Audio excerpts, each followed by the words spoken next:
अब परीक्षित प्रणाम करने के बाद जैसे ही सुखदेव जी बैठने को हुए तो परीक्षित ने तुरंत प्रश्न किया कि भगवान आप तो ये बताइए कि मरने वाले को क्या करना चाहिए, जिसकी 7 दिन के अंदर मृत्यु होनी हो उसको क्या करना चाहिए। सुखदेव जी बोले कि परीक्षित बैठने की देर नहीं हुई और प्रश्न तुमने पहले ही कर दिया। तो परीक्षित बोले कि महाराज आप जैसे संत 2 घड़ी से ज्यादा ठहरते ही कहाँ हैं।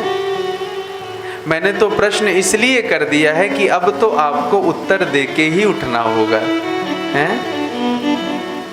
अरे भगवान आप जैसे संतों का यदि दर्शन मात्र हो जाए तब तो जीव के जन्म जन्मांतर के, युग युगांतर के, कल्प कल्पांतर के सारे पाप भस्मीभूत हो जाते हैं।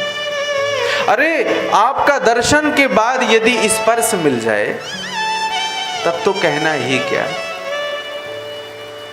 और दर्शन भी मिल जाए, स्पर्श भी मिल जाए, कहीं आपके चरणों का चरणोदक मिल जाए भगवान, कमाल हो जाए। लेकिन अब गुरुदेव आपको मेरे प्रश्न का उत्तर देके ही उठना होगा।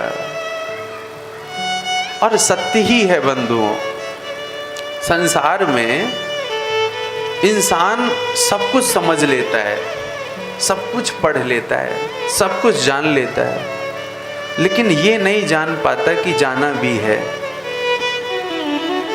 कहीं जाना भी है।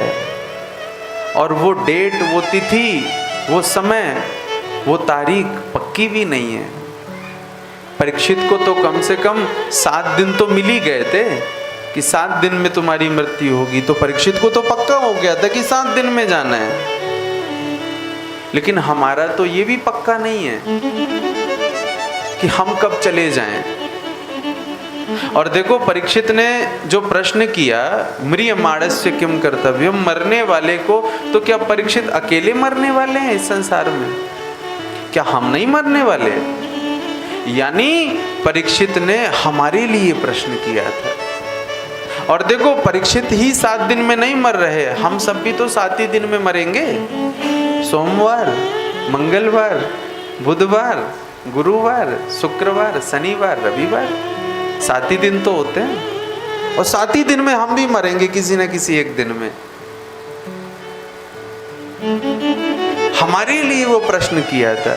और सुखदेव जी सबसे पहले प्रश्न की प्रशंसा करते हैं कि हे परीक्षित, लोक हितम नृपा, राजन तुम्हारा जो ये प्रश्न है ये लोक हित में है, सारे संसार के प्राणियों के काम आने वाला है ये तुम्हारा प्रश्न, क्योंकि सब मरने वाले हैं।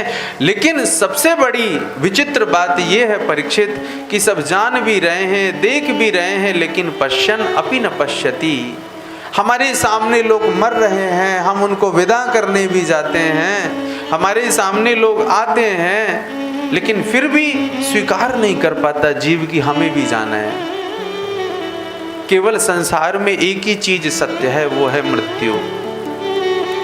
मृत्यु ही सत्य है, ये होनी ही होनी है, लेकिन कब हो जाए क्या पता। सुखदेव जी कहते हैं कि परीक्षित इस संसार में जीव को ये सोचने का समय ही नहीं है कि निद्रिया ह्रियते नक्तम व्यवायेन च वावयः दिवाचार्थे हया राजन् कुटुंब भरणेन वा। निद्रिया ह्रियते नक्तम, केवल 2 कामों में ही तो जाता है हमारा समय।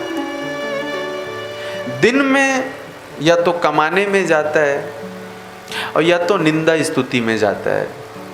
या तो हम कमाते हैं या तो हम बुराई करते हैं, यही तो करते हैं।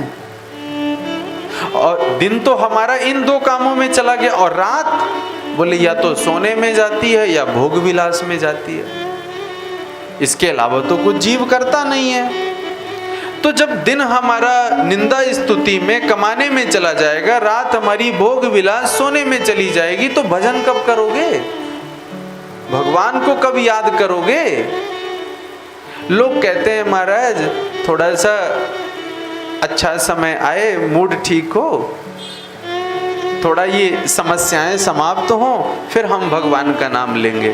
कहते हैं ना लोग कि थोड़ा समस्याओं से मुक्त हो जाऊं, जिम्मेदारी से मुक्त हो जाऊं, फिर भगवान का नाम लूंगा। समस्या कभी नहीं समाप्त होंगी।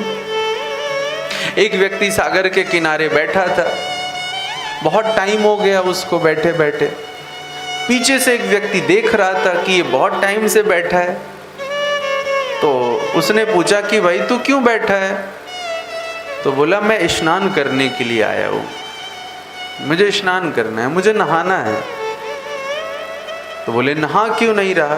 बोला मैं सोच रहा हूँ ये जो लहरें आ रही हैं, ये जो ज्वार भाटा आ रहा है, ये लहरें थोड़ा शांत हों तो मैं नहाऊं।